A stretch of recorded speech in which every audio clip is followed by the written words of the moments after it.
Being a black farmer has always been difficult. And I always knew there was a problem, but I really didn't get it until I was the one that they were doing it to. It means so much because I remember my dad taking me riding in a truck. You had tractors moving, dirt was being thrown over. It was the best feeling. You definitely want your kids to take over the farm for you to keep that legacy going. The number of black farmers in America has been steadily declining since the 1920s, once accounting for 14% of all farmers. Today, they make up less than 2%. It got me wondering, what's happening to all the black farmers?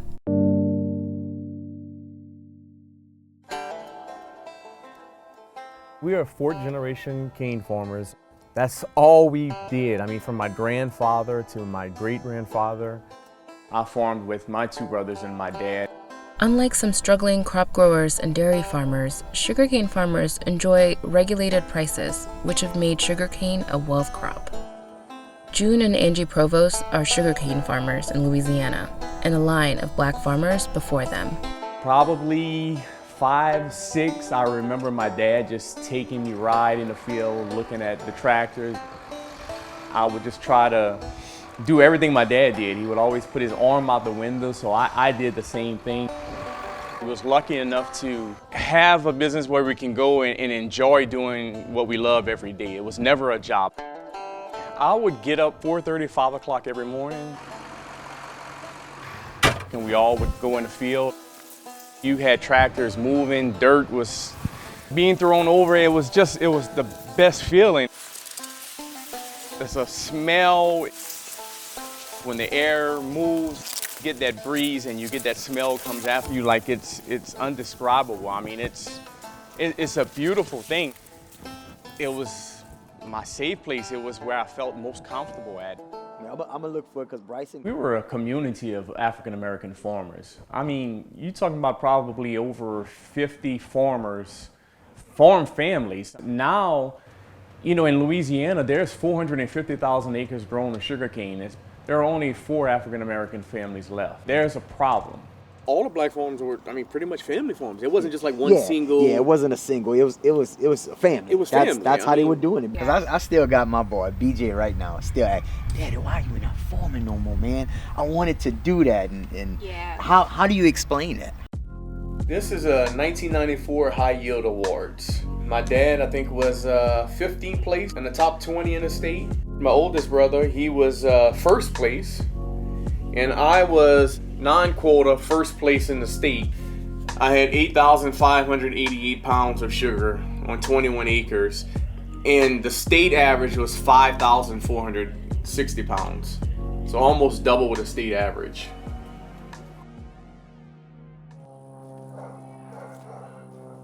I met June around February of 2008. He opened the door, it was like, da-da-da-da-da-da. We were like really inseparable since the first moment that we met. When I first met June, I felt like all the hard work that he was doing, that it wasn't paying off for him in some sort of way. Something didn't feel right. I would go with him periodically to the USDA office or to the bank or to even the mill, and I would hear him talk to these loan officers, mill presidents, and it was almost as if he were being disrespected in his face, as if he didn't know what he was talking about. That was something that occurred for years. First Guarantee Bank made me downsize in 2013. I'm like, why should I have to downsize? I have bills out there for at least a 3,000 to 4,000 acre farm. Well, you won't get a loan unless you downsize to 1,200 acres. In 2014, I didn't get my crop loan until June 16th. Everybody cane their crops were finished, they were green, they were growing, they're about to start planting cane in a month and a half. Here I am just getting in the fields. The lender First Guarantee did not respond to our request for comment. In sugarcane, you need your loan in February. Starting from like 2008, the crop loan started in March. Then it got the end of March, then it started in April, then May. I mean, every year the crop was longer and longer delayed. So if you a month or two behind, that is crucial. That means your crop is gonna be behind for the rest until harvest season. And it's a trickle-down effect. So if your cane is behind, your planting is gonna be behind. So not only that you're gonna be suffering for that 1 year, that cane there is gonna be your next crop for the next 3-4 years. So it's a trickle-down effect. It's not like 1 year you can regroup and you're gonna be okay. When you harvest the cane, this right here, you're actually gonna cut this top off. Oh, sugarcane is a wealth crop. For a 1,000-acre farm, your net profit is close to $150,000 to $200,000. In 2016, the average sugarcane farm in Louisiana was 870 acres. June and his family once farmed up to 5,000 acres. The Provosts believe large black farms drew negative attention from the overwhelmingly white farm community and agriculture institutions. That's where I think that the threat came from with black farmers, because you had so many farmers who were farming 1,500 acres and upwards. All of the black farmers that went out, always what we heard, well, their farming practices, or they don't work hard enough, or they only work 3-4 days out of the week. And that is the furthest from the truth. What you don't realize, if you're underfunded, if you're getting your loans late, that is a huge thing on a farm, especially with sugarcane. You have a small window to get out in the field and work your crops. We've had issues with lenders who've been discriminating against black farmers. What Angie's describing was the subject of a massive class action suit brought by black farmers. Known as the Pigford lawsuit, farmers alleged that the United States Department of Agriculture was discriminating on the basis of race by limiting and delaying black farmers' access to loans. Thousands of farmers joined the class action, including June and his father, and it resulted in the largest settlement in U.S. government history, and ultimately led to an admission of discriminatory practices within the USDA. U.S. Census data points to stark disparities between black and white farmers. When it came to a federal loan called Commodity Credit Corporation, in 2007, black farmers received an average of $28,408, while their white counterparts received triple that amount of the black farmers. So in 2014, the problems and issues that we were going through just catapulted. Which is when they say M.A. Patu, the sugar mill, refused to honor a contract to harvest June's hundreds of acres of sugarcane. The sugar mill did not respond to our request for comment. Either possibly leave my cane standing in the field or sign a new contract. They could have charged up to $10 a ton if they wanted to. If your cane is left in the field, I mean, you won't have any money to get another crop loan. Your farm is done. That was one of the hardest decisions of my life. They left 3/4 of my crop uncut. June estimates that was a loss of at least $500,000 just in crops alone. That finish put me out completely.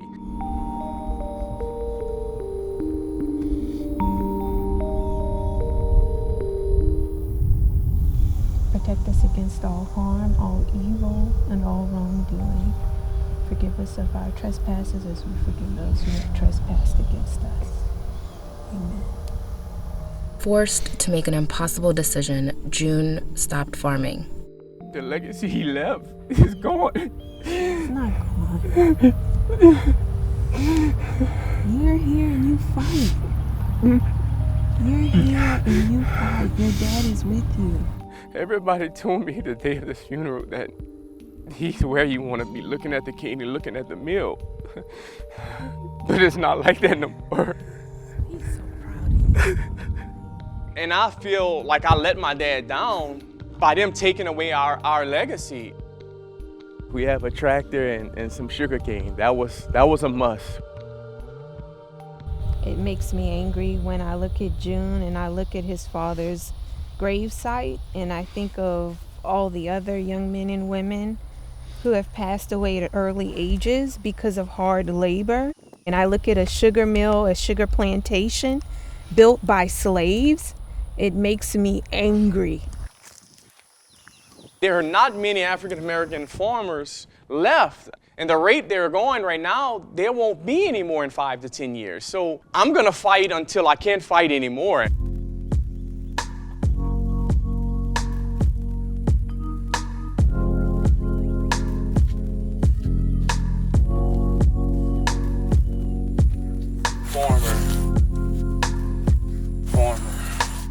You can't see a growth in white sugarcane farmers while seeing a decline in black farmers and say that race has nothing to do with it. And all that was all farmers.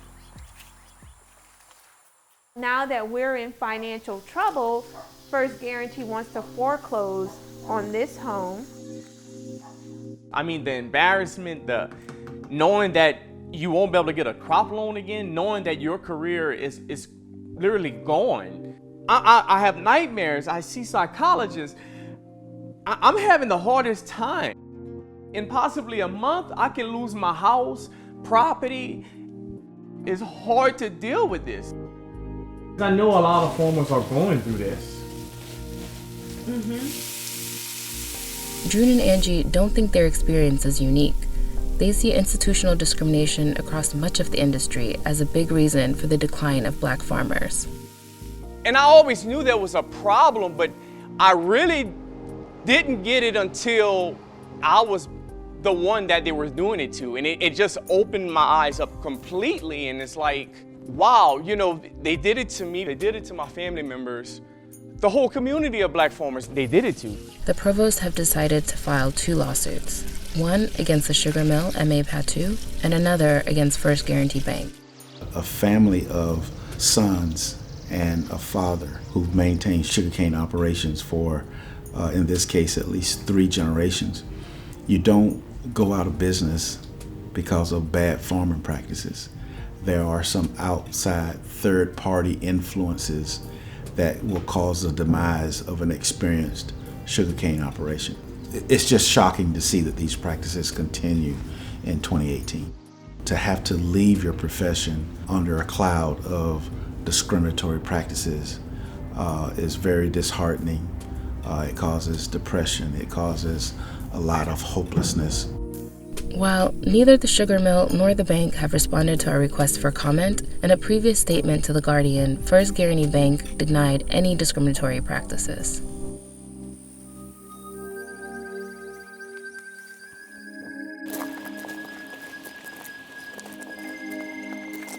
You are hereby notified that by virtue of writ of possession issued by the Honorable 16th Judicial District Court of Louisiana in and for Iberia Parish, after 24 hours from date of this service, I will place Mortgage Company First Guarantee Bank in full and complete possession of the property belonging to said adjudicate of share sale, being the following described property. Still shaking, because this is a loss that's just undescribable. I mean, to say, you know, come do this and then tomorrow they're gonna come and change the locks. This is unreal. This is unreal.